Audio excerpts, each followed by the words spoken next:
Bismillahirrahmanirrahim. Innal hamdalillah nahmaduhu wa nasta'inuhu wa nastaghfiruh. Wa na'udzu billahi min shururi anfusina wa min sayyiati a'malina. May yahdihillahu fala mudilla lahu wa may yudlil fala hadiya lahu. Ashhadu an la ilaha illallah wahdahu la syarika lahu. وأشهد أن محمدا عبده ورسوله صلى الله عليه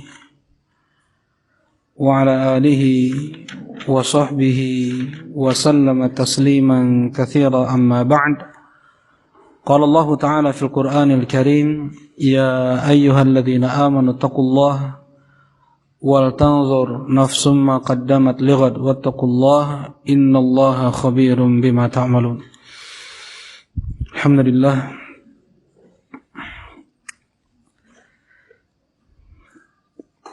kembali kita dimudahkan oleh Allah Subhanahu wa taala untuk bermajlis dalam majlis ilmu yang mudah-mudahan kita semua termasuk dalam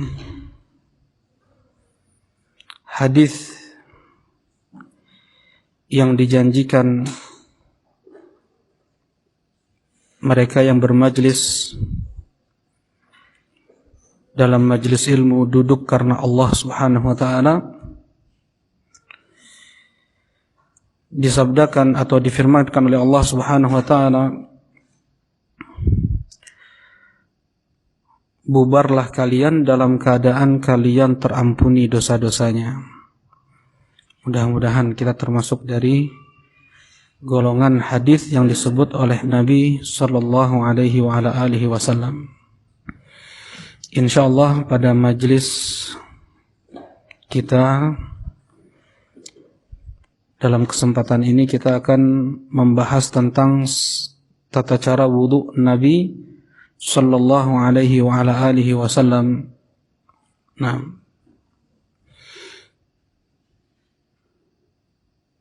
Segala macam bentuk ibadah tentunya harus sesuai dengan tuntunan Nabi sallallahu alaihi wasallam. Man 'amila 'amalan laisa 'alaihi amruna fahuwa rad. Siapa yang mengamalkan satu amalan yang tidak ada tuntunannya dariku, maka itu tertolak. Rasulullah sallallahu alaihi wasallam mengatakan, "Shallu kama ra'aitumuni usolli." Salatlah kalian sebagaimana kalian melihatku salat. Rasulullah sallallahu alaihi wasallam pula bersabda, "Khudhu anni manasikakum." Ambillah dariku cara manasik kalian. Tidak ada cara ibadah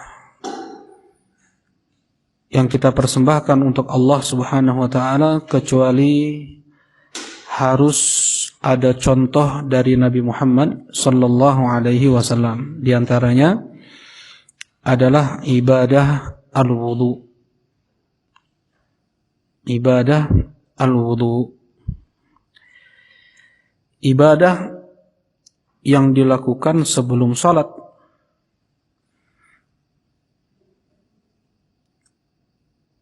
Yang Rasulullah sallallahu alaihi wasallam telah bersabda, "La yaqbalullahu salata ahadikum idza ahdatha hatta yatawadda." Allah tidak menerima salat salah seorang di antara kalian sampai apabila dia hadas, sampai dia berwudu terlebih dahulu. Termasuk dari syarat sah salat adalah al-wudu.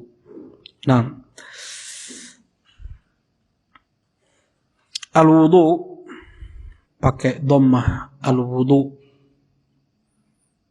maknanya adalah al-fi'l, perbuatan wudu. Sedangkan bil fath, dengan fathah al-wudu, maka maknanya adalah al-ma'ul ladzi yutawadda bihi, air yang digunakan untuk berwudu. Itu al-wudu. Sebagaimana dalam bahasa Arab, suhur artinya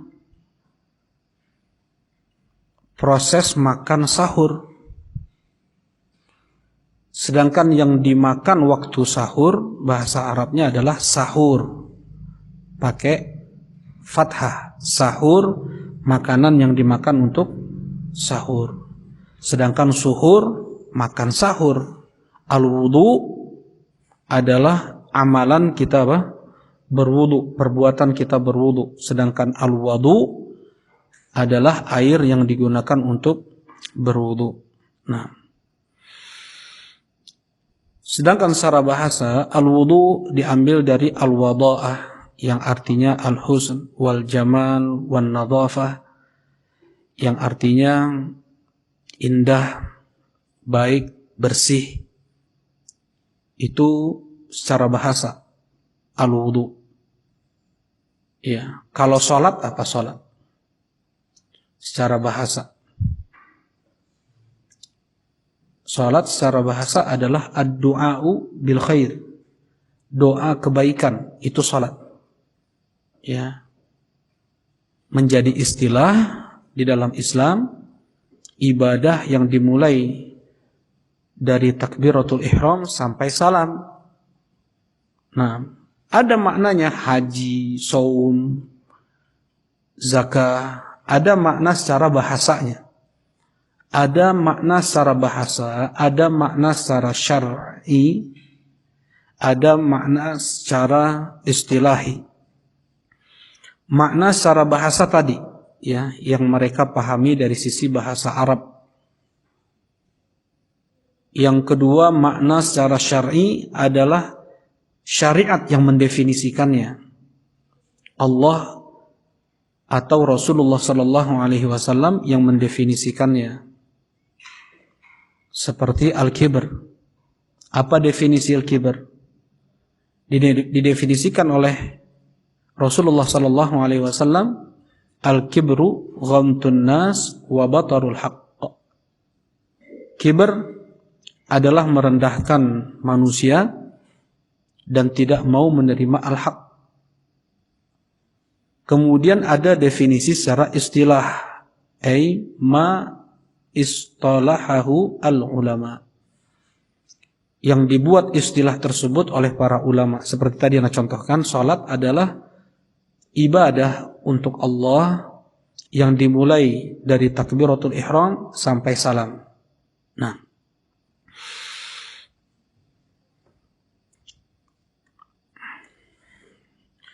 sedangkan al-wudu secara istilah adalah at-ta'abbud lillah, beribadah untuk Allah Subhanahu wa taala, bi tathhiril a'dha'il arba'ah ala sifatin makhsusah, dengan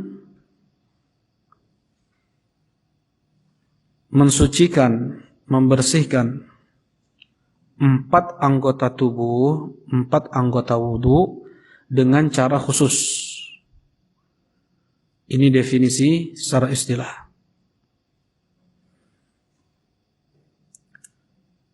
Syarat al-wudu yang pertama, dia muslim. Kafir sekalipun dia niat berwudu tidak akan diterima oleh Allah. Wa ma mana'ahum an tuqbala minhum nafaqatuhum illa annahum kafaru billahi wa bi rasulih. Dan tidaklah yang menahan mereka untuk diterima sedekah mereka kecuali karena mereka kufur kepada Allah dan Rasulnya. Itu munafik. Allah sebut di surat At-Taubah, kenapa kok tidak diterima ibadahnya orang kafir, tidak diterima ibadahnya atau perbuatan baik orang-orang munafikin, al-musyrikin, al-kafirin? Karena mereka kafir. Karena mereka tidak percaya Allah itu ada, Allah itu satu, Nabi Muhammad itu Nabi terakhir, Al-Quran adalah kitab Allah yang terakhir, dan yang lainnya. Orang-orang munafikin.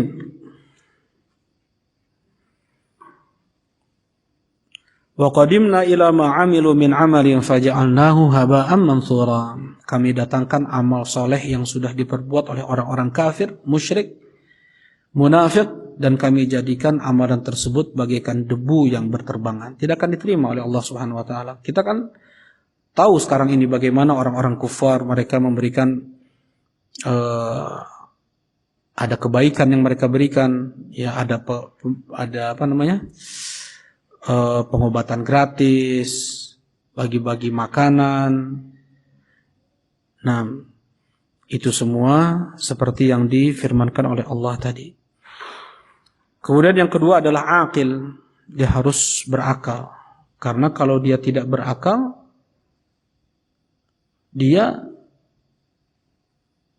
tidak ada tujuan, tidak ada niatan ketika dia membasuh tangannya, membasuh wajahnya. Nah, yang ketiga adalah al-baligh. Sedangkan ulama Syafi'iyah cukup dengan dia itu mumayyiz. Si anak ini mumayyiz, sudah sah wudunya dan dia boleh mengimami sholat.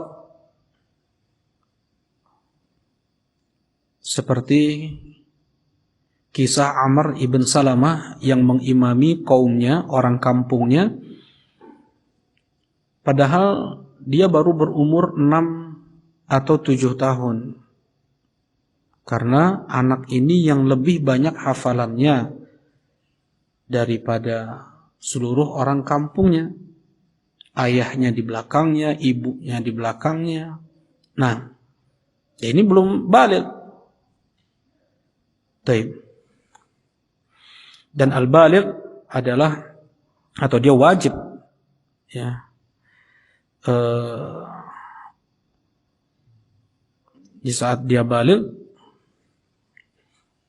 maka dia harus tunaikan ibadah. Kemudian an-niyah, ada niatannya. Nanti insyaallah akan kita bahas. Bima it-tuhur, dengan air yang suci. Air terbagi menjadi dua, ada air tahir, ada air yang najis. Air yang tahir, air yang keluar dari bumi, dari tanah, atau air yang turun dari langit, baik itu hujan, es, atau salju. Dari tanah, mau itu mata air, atau laut, sungai, sumur. Nah, air najis tidak boleh dijadikan untuk berwudu. Air yang suci ada yang tidak boleh digunakan untuk berwudu, yaitu air yang sudah didominasi dengan sesuatu yang tahir, yang bersih, yang suci, seperti kopi, air teh, misalnya, atau minuman-minuman bersoda.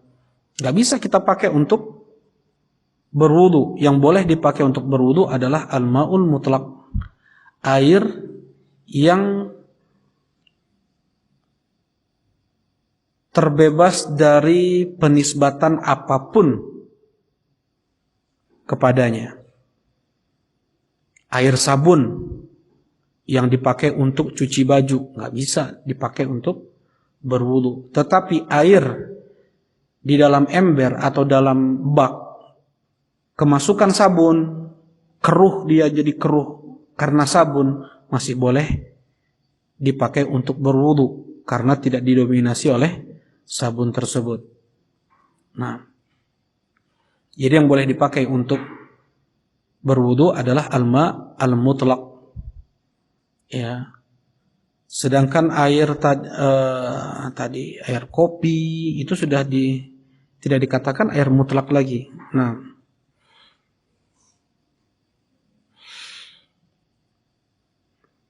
nanti insyaallah ada pembahasannya lagi. Izalatu ma yumna usulul ma' ila basyarah. Kemudian tidak adanya hal yang menahan sampainya air tersebut ke kulit. Ya. Jam tangan, apa nih? Cincin, kulit ikan, lem, ya, adonan atau cat. Andaikan itu semua tip X ya, andaikan itu semua menghalangi sampainya air ke kulit, ke anggota wudu, maka tidak sah wudunya. Jelasin insyaallah ya. Baik. Nah, kita masuk.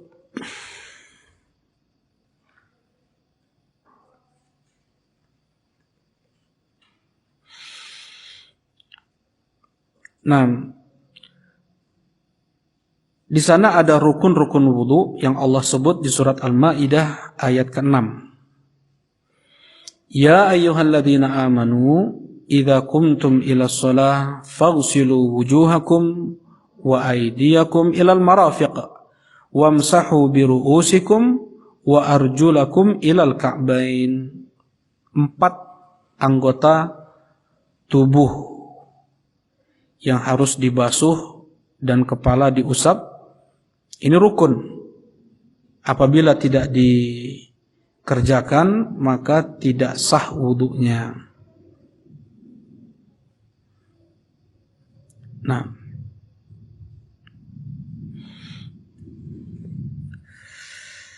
disunahkan untuk berwudu dia bersiwak.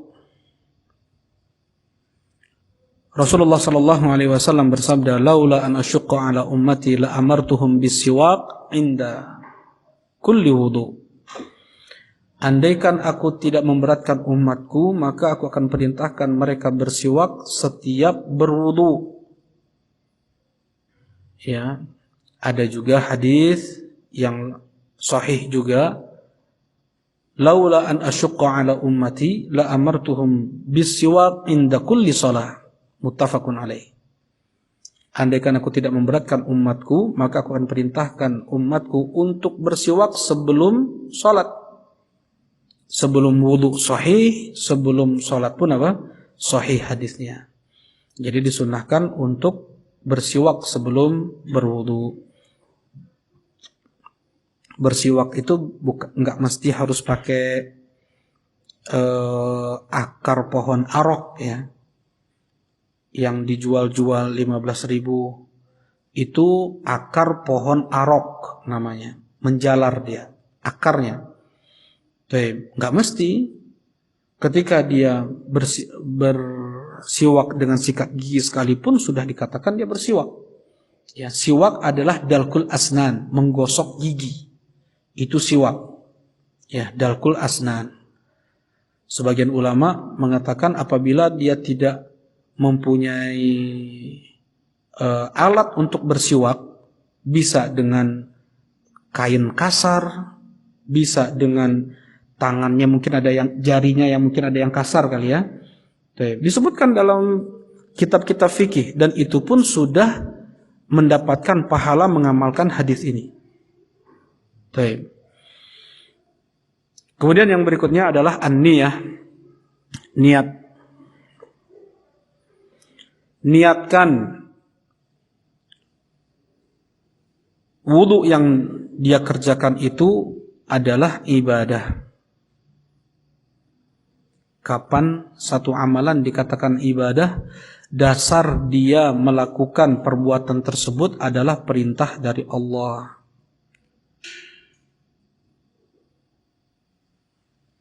Kapan seseorang dia meninggalkan sesuatu itu ibadah? Apabila dasar dia meninggalkan perbuatan tersebut adalah larangan dari Allah.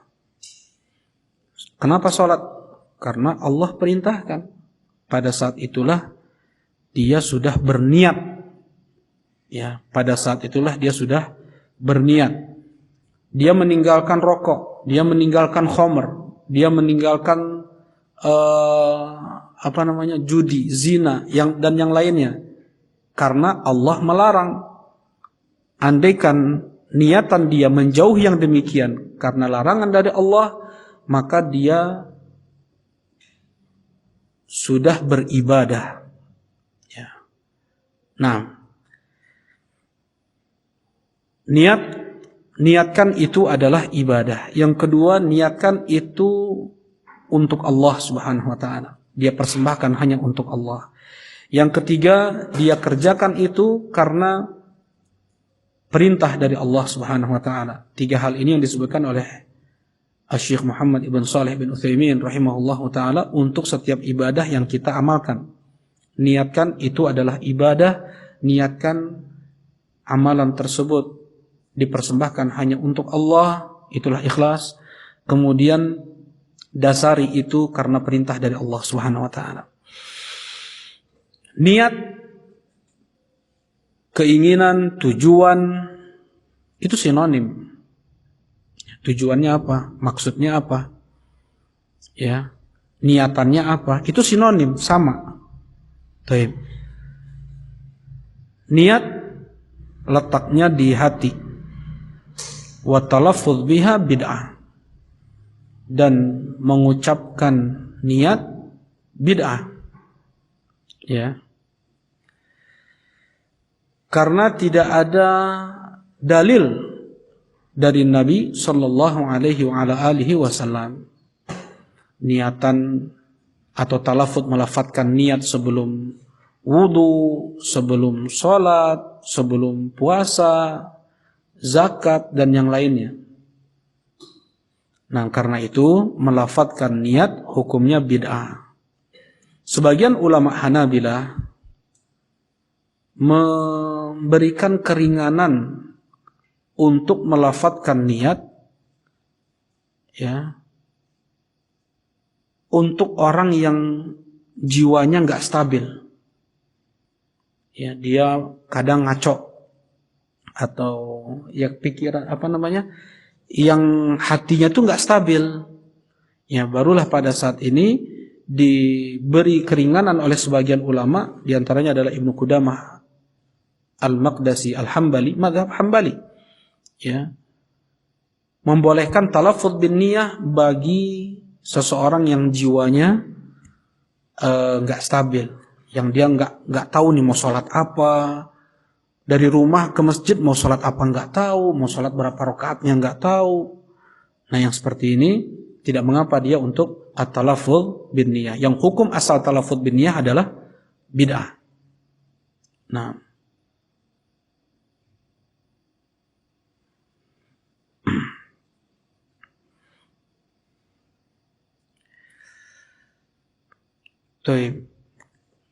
karena apa hikmahnya talaffuz bin niyah? Kalau tujuannya dia untuk Allah, Allah tahu apa yang ada di dalam hati kita. Ya'lamu kha'inatal a'yun wa ma tukhfis sudur. Allah mengetahui mata yang berkhianat dan apa yang disembunyikan dalam hati. Allah tahu. Kalau untuk memberitahukan kepada orang sebelah kanan dia, sebelah kiri dia, itu kan aneh. Ya, melafatkan niat dia untuk ngasih tahu kepada yang sebelah kanan, sebelah kiri, itu aneh. Lebih aneh lagi kalau seandainya dia ngomong kayak gitu untuk dirinya sendiri. Kecuali tadi yang apa, memang yang nggak stabil, yang jiwanya ya agak kurang. Baik. Kemudian setelah itu adalah apa hukum at-tasmiyah, mengucapkan al-basmalah di awal wudu. Bismillah, ya, di awal wudu. Banyak hadis yang datang tentang wajibnya mengucapkan al-basmalah di awal wudu. La salata liman la wudu'a lahu wa la wudu'a liman la tasmiyatalah. Tidak sah salat yang tidak berwudu sebelumnya, dan tidak sah wudu yang tidak diucapkan bismillah di awalnya. Semua dalil yang datang tentang ini dhaif. Banyak jalan sanadnya.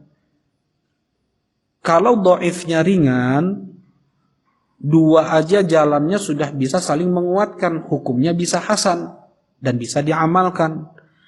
Tetapi sanad yang banyak untuk hadis ini tidak bisa saling menguatkan karena dhaifnya itu parah. dhaifnya parah. Ya.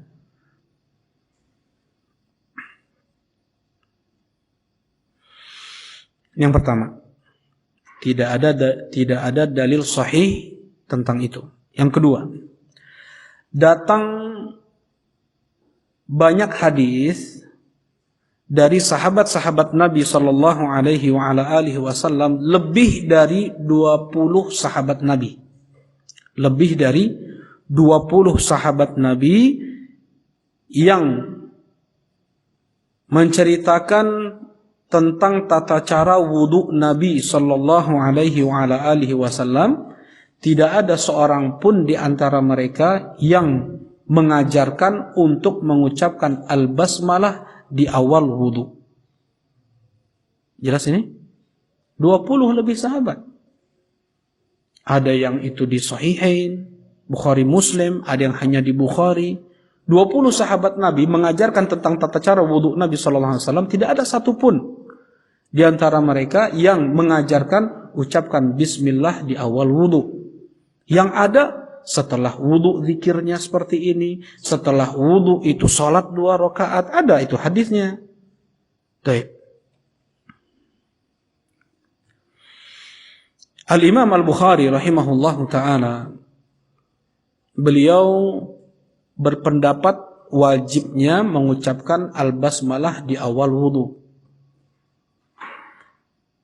Di dalam Sahih Al-Bukhari pakai hadis Abdullah ibn Abbas radhiyallahu taala anhu, "Idza ata ahadukum ahlah," andaikan salah seorang di antara kalian mau mendatangi istrinya, maka ucapkanlah bismillah, Allahumma jannibna syaitan wa jannibish syaitana ma razaqtana. Baik.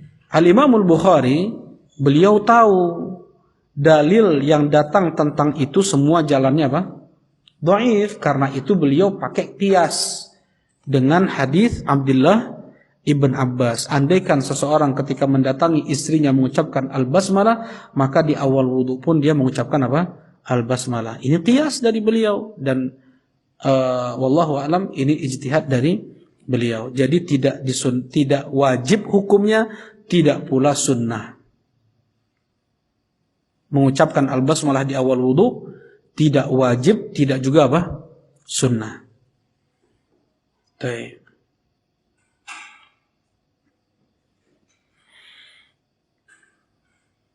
Kemudian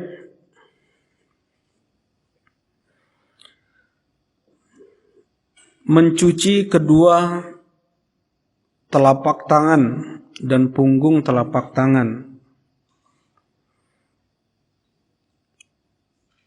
Ya, jadi dari pergelangan tangan sampai ujung kuku. Ini hukumnya sunnah. Mustahabbah. Karena datang dari perbuatan Nabi sallallahu alaihi wa ala alihi wasallam. Perbuatan Rasulullah sallallahu alaihi wasallam itu tidak lebih daripada sunnah, kecuali ada penekanan dari ucapan beliau. Ya. Seperti i'tikaf, atau diantara tadi mencuci kedua tangan, pergelangan tangan, dari pergelangan tangan sampai ujung kuku di awal wudu, itu hukumnya sunnah, karena tidak ada perintah dari Nabi Shallallahu Alaihi Wasallam untuk mencuci tangan, maksud dari pergelangan tangan sampai ujung kuku itu tidak ada. Yang ada apa? Dari perbuatan Nabi Shallallahu Alaihi Wasallam. Karena itu hukumnya apa? Sunnah. Kecuali datang hadis, cucilah tangan kalian sebelum atau di awal wudu, sebelum dia kumur-kumur, ya. Dan bisa wajib hukumnya apabila dia baru bangun tidur. Itu pun pakai hadis lain, kata Rasulullah sallallahu alaihi wasallam, ya, idza stayqadha ahadukum min naumihi fala yudkhilanna fil ina hatta yaghsiluhuma 3 marrat, ya. Apabila salah seorang di antara kalian baru bangun tidur, maka jangan masukkan kedua tangannya ke air sebelum dia basuh 3 kali. Apa hukumnya ini? Wajib.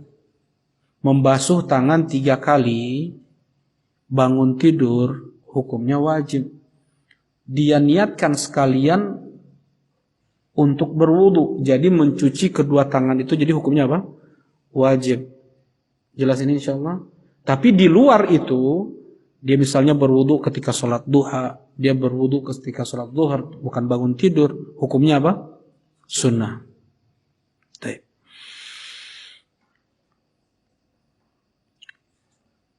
Dan disunnahkan untuk menyela jemari, ya, tangan, kaki. Hadis Laqit ibn Sabirah.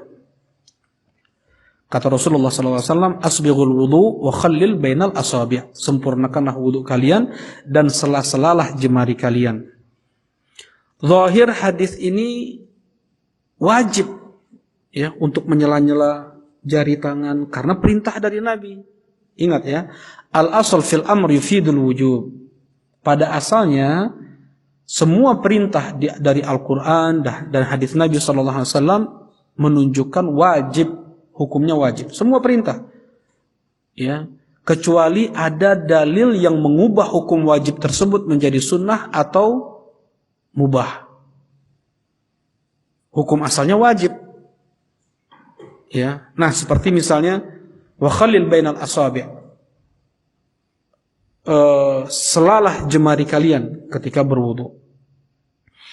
Tapi di sana ada sharif, di sana ada yang mengubah hukum wajib tersebut, ya, disebutkan oleh Asy-Syaikh Shalih Fauzan hafizahullah taala dalam syarh Bulughul Maram, diqqatul ma', ya, kelembutan air tanpa disela pun masuk ke sela-sela jari kita. Jelas ini? Ya. Tanpa kita sela sekalipun, karena lembutnya air itu bisa masuk ke sela-sela jemari kita. Nah, taib.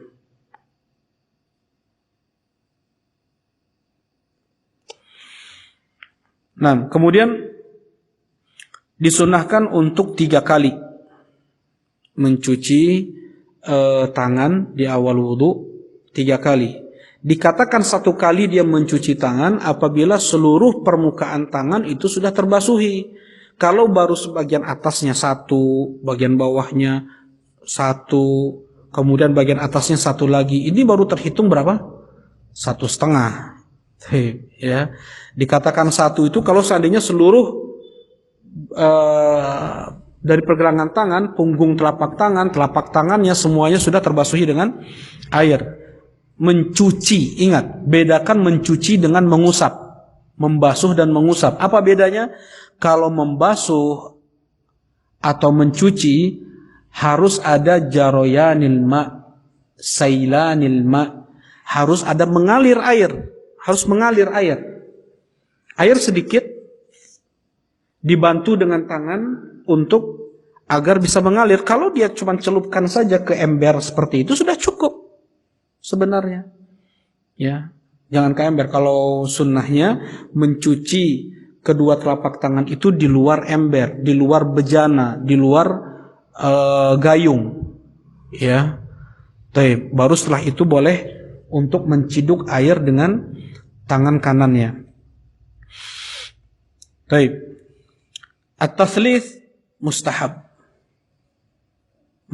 Membasuh telapak tangan 3 kali itu hukumnya sunnah.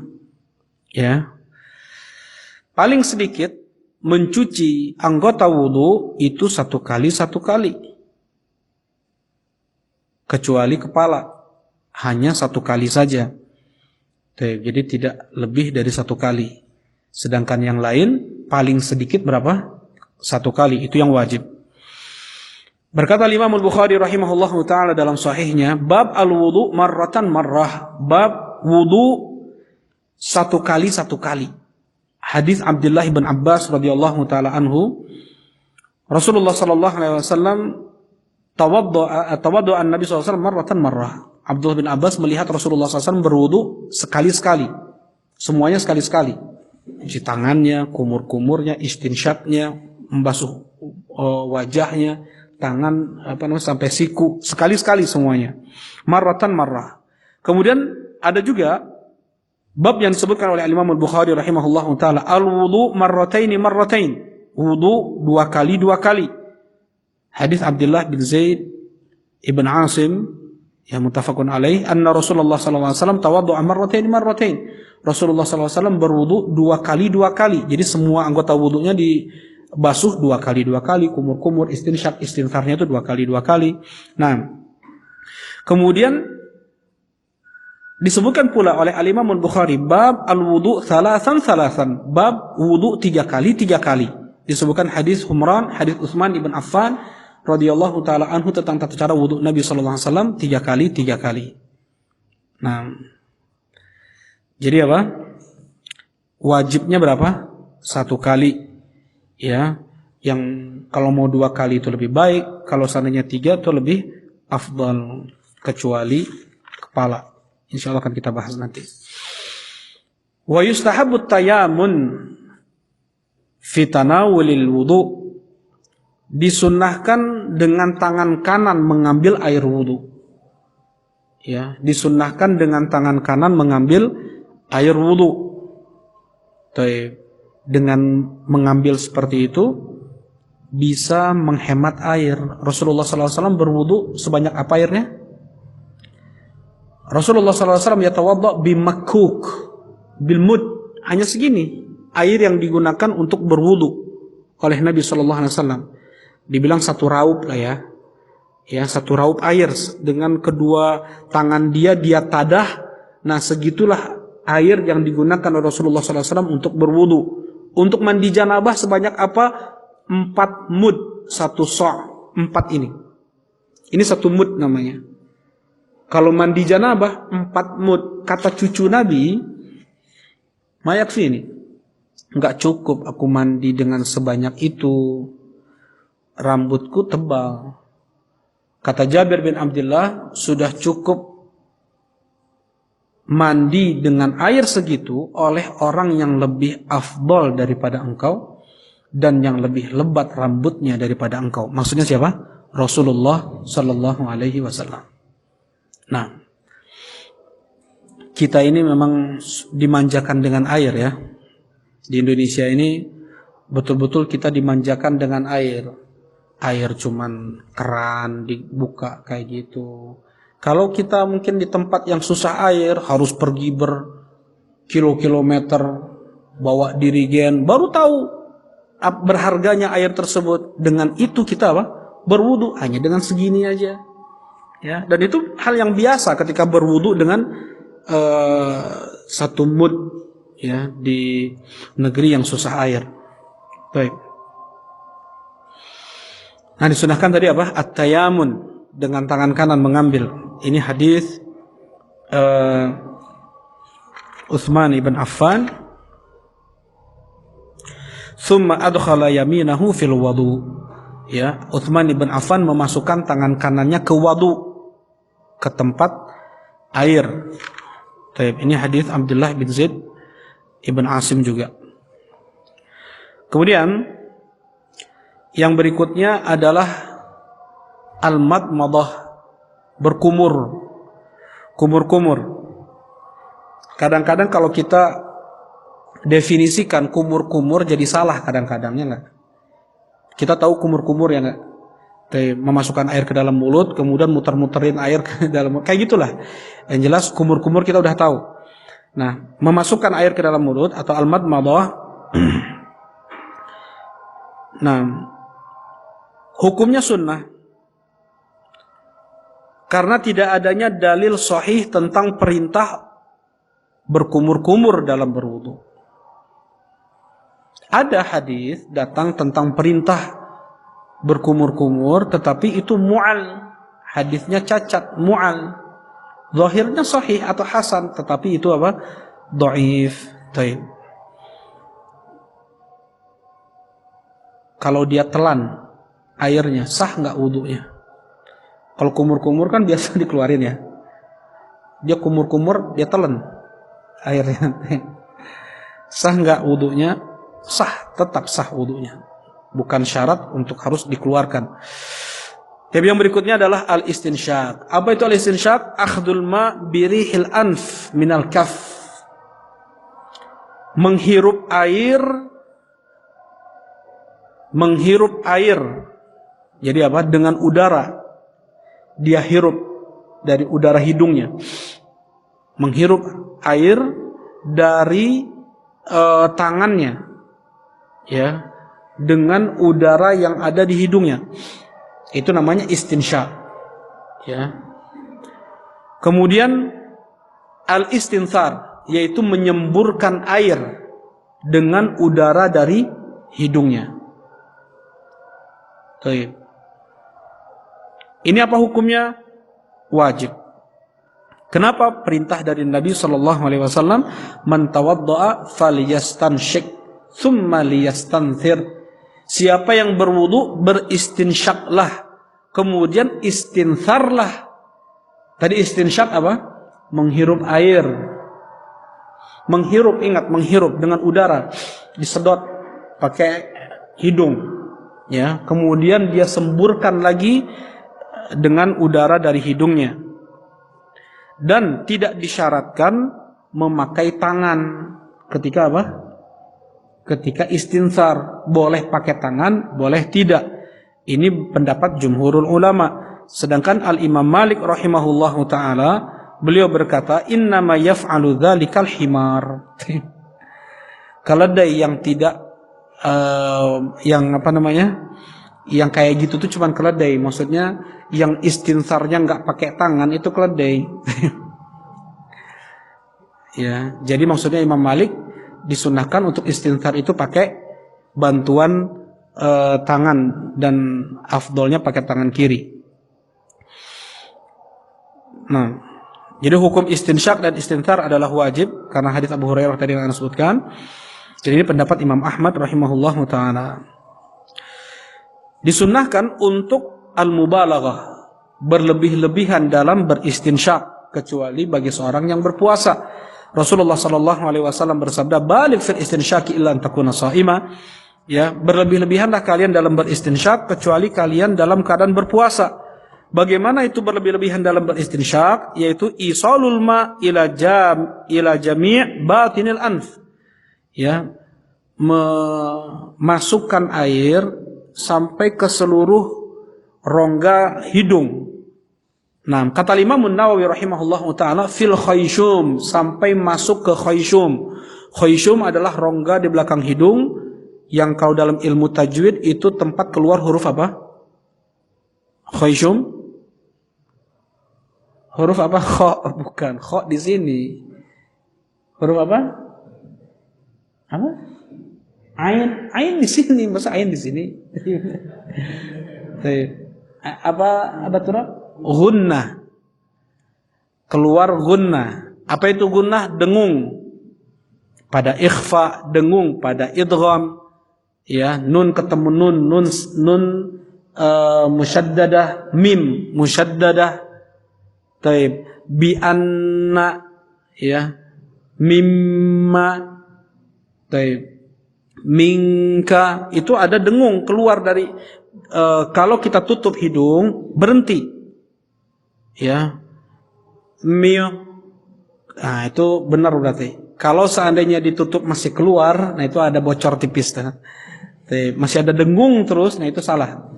Nah, khayshum adalah tempat keluar gunnah. Nah, sampai ke rongga itu masuk, biasanya kalau tidak biasa akan sakit, akan perih. Nah, kalau sudah terbiasa nggak akan sakit, nggak akan perih, dan itu mengeluarkan banyak sekali penyakit. Ya, disebutkan oleh Syekh Shalih Fauzan, beliau mengisahkan ada seorang muslim yang dia tinggal di negeri kafir, entah di Amerika atau di Eropa, sakit, pergi ke dokter. Ketika ditanya, bukankah kamu muslim? Kalau muslim biasanya nggak kena penyakit ini, ya, karena ada apa? Istinsyak. Dan kemarin pun beberapa waktu lalu ya berapa Jumat yang lalu ya, Ana bertemu dengan Abu Zidan hafizahullah taala. Beliau menceritakan dari ada salah seorang ikhwan kita yang kena penyakit COVID ya. Dan Allah Subhanahu wa taala sudah sembuhkan beliau alhamdulillah. Nah, kata dokternya virus tersebut bertahan di rongga hidung itu 4 jam. Jadi andaikan seseorang menjaga salatnya, dia beristinsyak, dia membawa virus tersebut. Nah, wallahu alam. Wallahu alam. Nah, cuma seperti itu yang Anda sampaikan, yang Anda dapatkan. Mudah-mudahan demikian, dan kaum muslimin yang menjaga salatnya, mudah-mudahan mereka terhindar dari penyakit yang seperti ini. Nah, dan tidak ada satu dalil pun untuk memasukkan jari ke hidung ketika istinsyak. Nggak ada dalil. Sebagian orang kan memasukkan jarinya ke hidung. Nah itu salah. Nggak ada dalilnya. Dan itu bukan istinsyak. Istinsyak tadi menghirup dengan udara. Dan dia hembuskan lagi dengan udara lagi.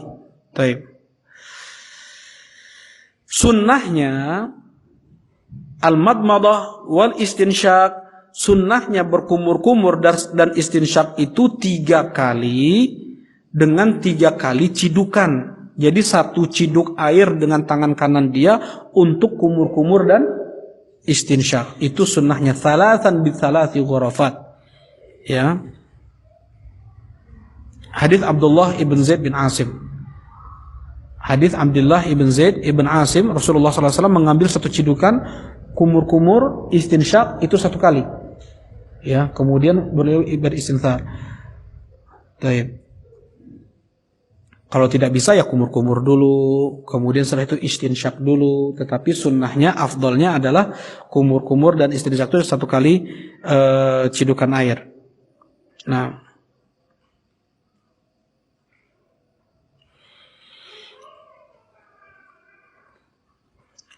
dan siapa yang meninggalkan istinsyak dan istinthar itu tidak sah wudunya. Kemudian yang berikutnya adalah mencuci wajah. Ya, membasuh wajah, dan ini rukun dari rukun-rukun wudu disebutkan oleh Allah Subhanahu wa taala surat Al-Maidah ayat ke-6 tadi, ya ayyuhalladzina amanu idza qumtum ila shalah faghsilu wujuhakum. Ya, cucilah wajah kalian. Wajah adalah dari tempat tumbuh rambut bagian depan sampai dagu. Ya. Nah, dan dari telinga bagian dalam kanan sampai telinga bagian dalam sebelah kiri. Nah, ini lebarnya, kalau panjangnya dari tempat tumbuh rambut bagian depan sampai dagu. Nah,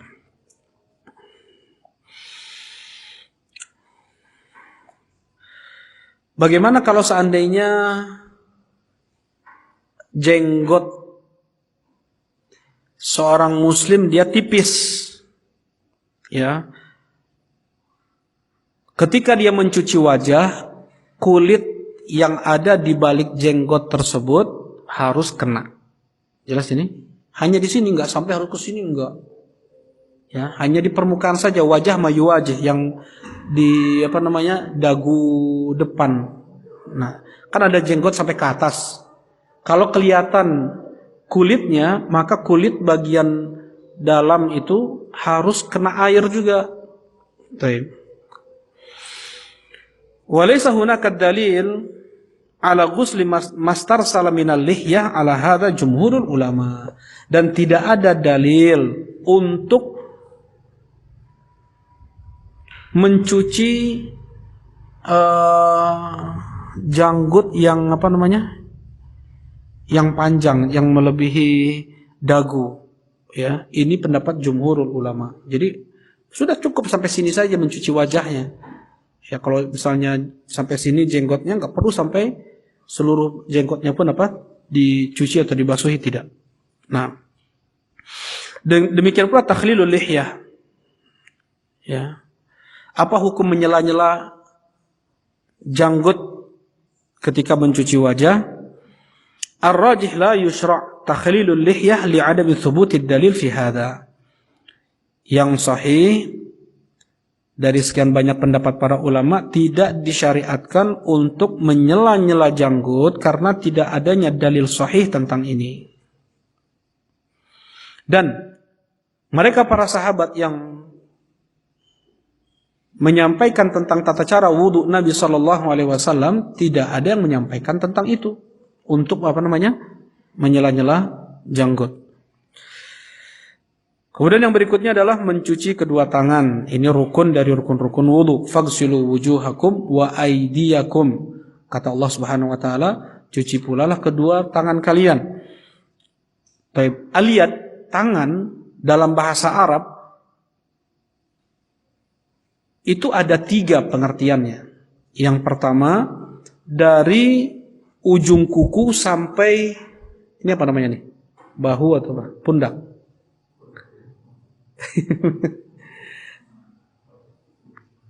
Nah, apa namanya ini? Pangkal lengan. Tangan dalam bahasa Arab dari ujung kuku sampai pangkal lengan, ya, dekat bahu. Ada juga ujung kuku sampai siku. Ada ujung kuku sampai pergelangan tangan. Jelas ini? Baik. Yang diperintahkan untuk dicuci, ya, mencuci kedua tangan setelah mencuci wajah adalah mencuci dari ujung kuku sampai siku. Kata Allah Subhanahu wa taala, wa aydiyakum ilal marafiq, dan cuci pula lah kedua tangan kalian sampai siku. Nah,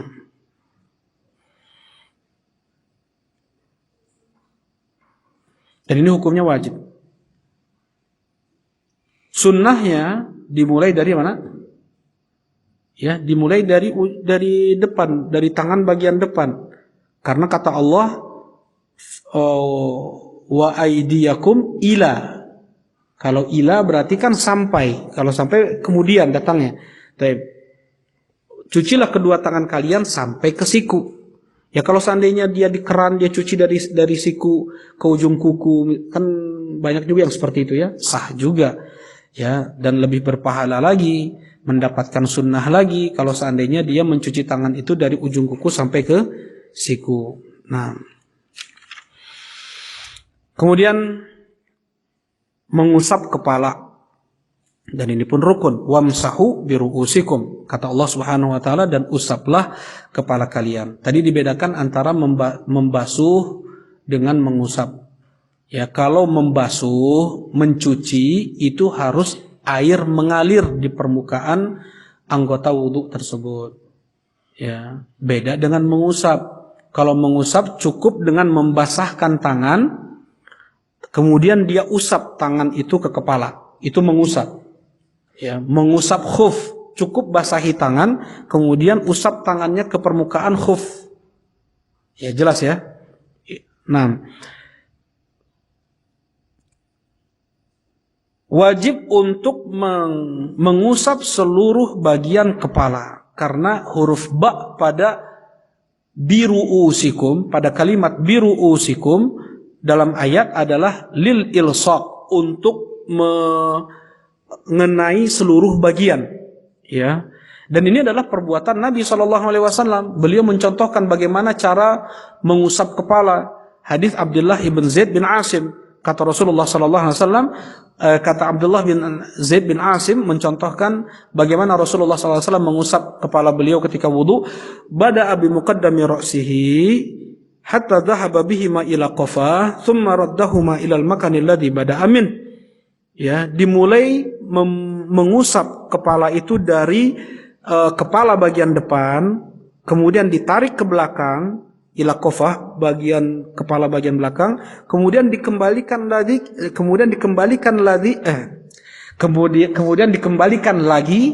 ke tempat di mana dia mulai mengusap. Nah, itu cara mengusap kepala, dan hanya satu kali, ya, dan hanya satu kali.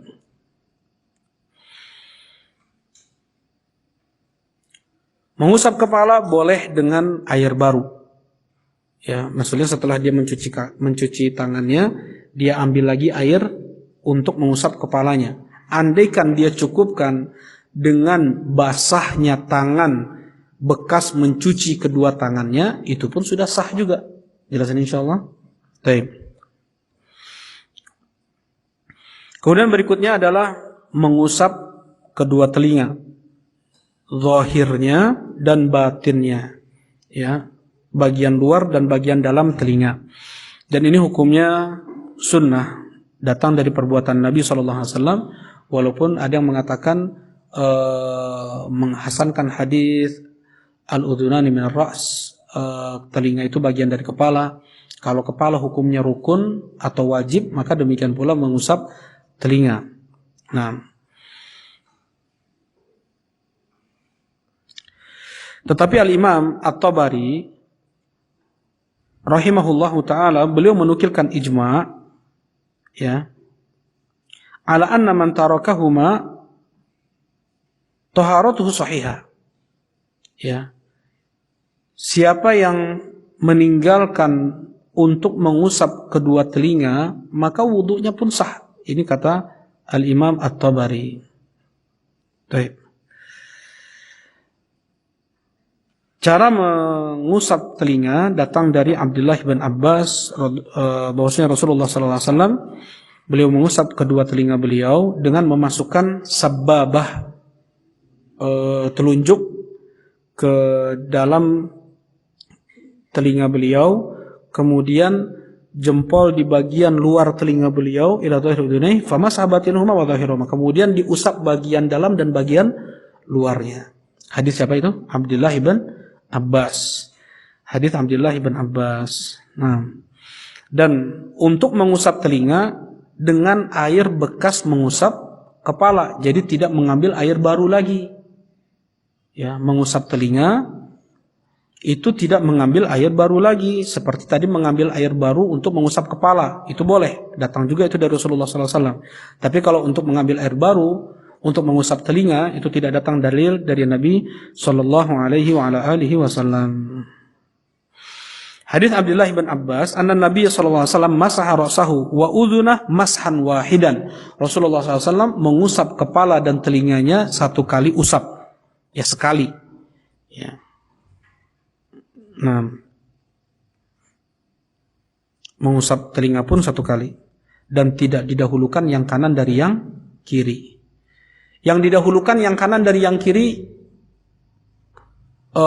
membasuh apa itu? Karena Rasulullah SAW yujibu tayammun. Rasulullah SAW sangat menyukai yang kanan, fituhurihi, ketika beliau bersuci, watarajjulihi, ketika beliau menyisir, watana'ulihi, ketika beliau memakai sandal. Ini Rasulullah SAW. Dan kata Syekh Al-Albani rahimahullah ta'ala, dengan hadis ini boleh kita memakai jam di tangan kanan, ya, mudah-mudahan masuk ke hadis ini, ya. Taib. Jadi yang didahulukan yang kanan dari yang kiri ketika berwudu itu apa?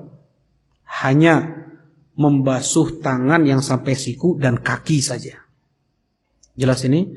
Karena mencuci tangan di awal kali itu ma'an, berbarengan, tidak dahulukan yang kanan dari yang kiri. Diambil air, ya, kemudian dibasuh berbarengan tangan kanan dengan tangan kiri. Ketika membasuh wajah, demikian pula tidak didahulukan pipi kanan daripada pipi kiri. Kalau istinsyak kumur-kumur apalagi, ya.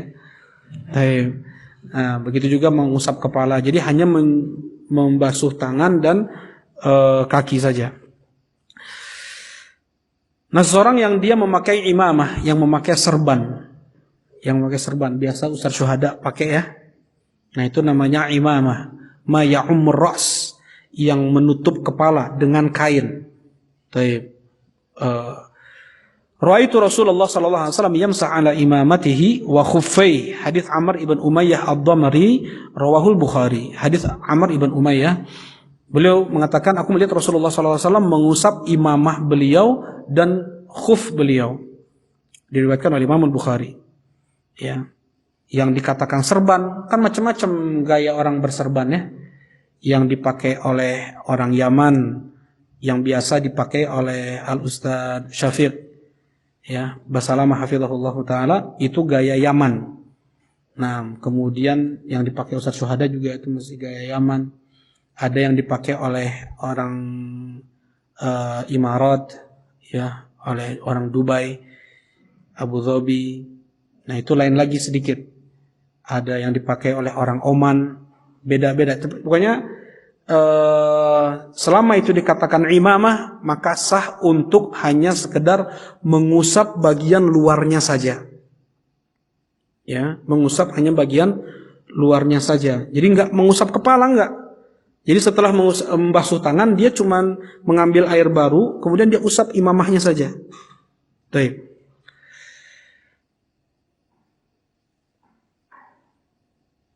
Nah, datang dari hadis Mughirah Ibn Syu'bah, anna Nabi sallallahu alaihi wasallam tawaddaa fa massa bi nasiyatihi wa 'ala al-imamah wal khuffain. Diriwayatkan Imam Muslim. Kata Mughirah bin Syu'bah, Rasulullah sallallahu alaihi wasallam ketika berwudu, beliau mengusap nasiyah, bagian depan kepala beliau. Itu nasiyah, ini nasiyah nih. Ya, bagian depan kepala mengusap sedikit, kemudian imamah beliau.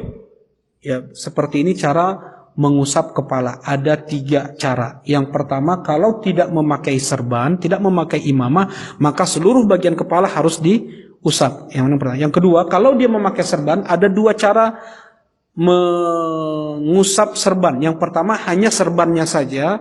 Kemudian yang kedua, hitungannya ketiga, adalah dia usap bagian depan kepalanya. Dia mengusap bagian depan kepalanya, kemudian dia lanjut mengusap imamahnya. Dan tidak disyaratkan memakai imamah itu dalam keadaan berwudu baru boleh diusap ketika berwudu. Beda sama khuf. Kalau khuf, syaratnya sebelum dia memakai khuf tersebut sudah dalam keadaan berwudu. Ya, baru dia boleh mengusap khuf. Insyaallah itu di waktu lain insyaallah. Kemudian apabila dia melepaskan imamahnya, tetap sah wudunya. Misalnya sebelum sholat dia lepas imamahnya, ketika wudu dia mengusap imamah, pas sholat dia lepas imamahnya, batal nggak wudunya? Enggak. Dia sudah mengusap khufnya, kemudian dia lepas khufnya, dia sholat tanpa memakai khuf, sah nggak wudunya? Sah. Ya, baik. Kemudian mencuci kaki, ya, mencuci kaki jelas insyaallah. Nah, thumma ghassala rijlaihi, mencuci kedua kakinya ilal ka'bain. Itu seperti itu juga disunahkan, yaitu dari ujung jari kaki sampai kedua mata kaki. Mata kaki, satu kaki ada berapa mata kaki? Ada 2 ya. Satu kaki ada 2 mata kaki. Ada di luar, ada di dalam. Hanya sampai situ saja. Dan para ulama memakruhkan melampaui mata kaki ketika mencuci kedua kaki. Karena innallaha hadda hududan fala ta'taduha. Allah Subhanahu wa taala sudah memberikan batasan-batasan, jangan kalian lampaui batasan yang sudah Allah buat. Ya, dan biasanya orang yang melampaui itu terkena was-was dianya. Jadi sampai mata kaki saja cukup. Dan disunahkan tadi apa, untuk ditakhlil, disela. Nah, datang riwayat dengan kelingking, menyela semua jemari kaki. Hukum tertib dalam berwudu wajib berurutan, nggak boleh acak-acakan, kaki dulu, kemudian kepala, kemudian tangan, wajah, istinsyak. Yang seperti ini tidak sah, ya.